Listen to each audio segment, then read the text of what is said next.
moment. So here's one of the other things I wanted to talk about tonight, and to highlight. So look, some people are describing what's been happening in recent months as absolute chaos. And of course I understand why. And it's certainly true of those tariffs. Tariffs that, as I predicted, are clearly inviting a recession.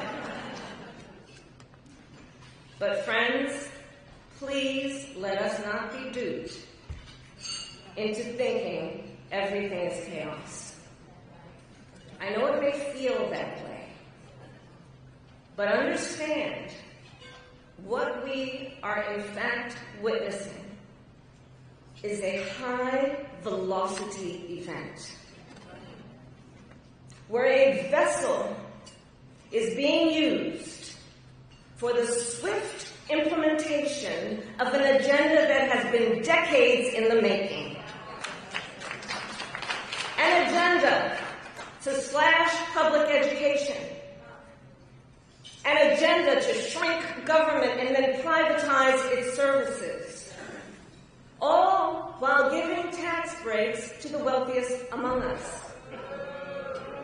By the way, an agenda that is not lowering costs, not making life more affordable, and not what they promised.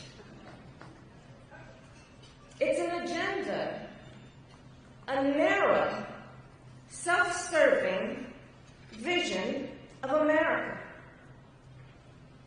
where they punish truth tellers, favor loyalists, cash in on their power, and leave everyone to fend for themselves, all while abandoning allies and retreating from the world.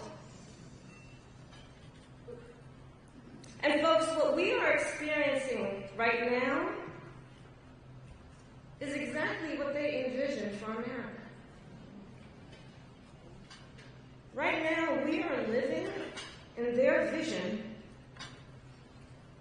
for America. But this is not a vision that Americans want. Woo-hoo! We are living in a moment when the checks and balances upon which we have historically relied have begun to buckle.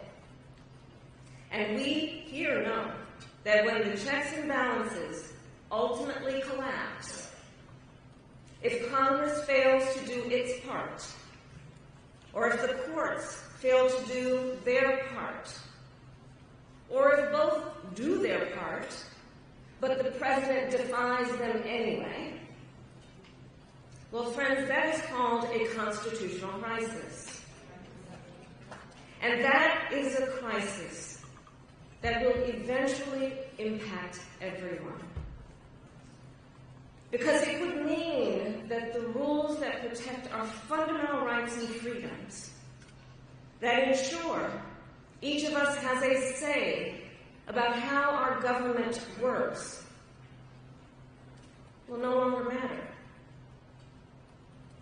And if that happens, the one check, the one balance, the one power that must not fail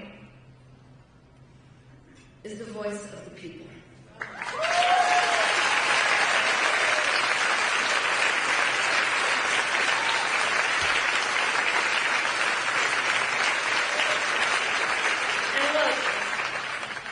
Right now, I know a lot of folks are wondering what's going to guide us through this moment. How are we all going to figure out how to chart the course?